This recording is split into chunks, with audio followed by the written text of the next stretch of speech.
Welcome to the slideshow with Dr.TWL episode 2, where we present skin science in bite-sized formats.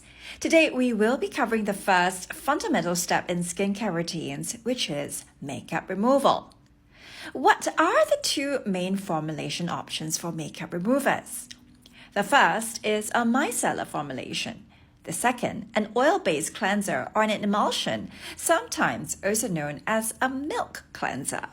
I will go through the pros and cons of each, but first, let us define some terms.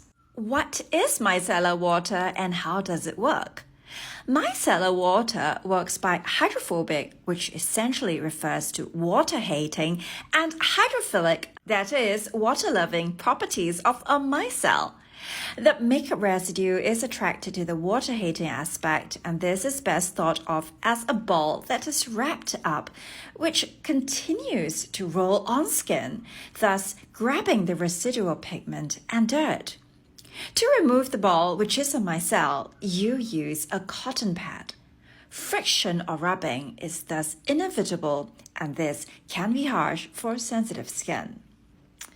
What is the downside, though, to oil cleansers? Well, pure oil cleansers are often too greasy, so my choice is an emulsion or a milk cleanser. Milk cleansers are oil in water formulations. The oil component dissolves makeup pigments and also removes excess sebum.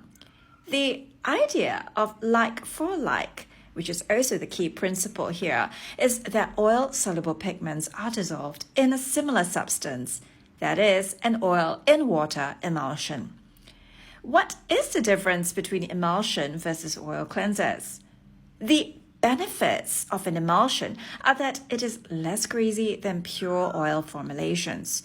It is also effective as a humectant if formulated with moisturizing actives.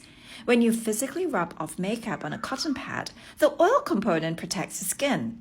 It also, in this way, acts as a barrier between the cotton pad and skin, hence reducing friction, unlike the case with micellar solutions.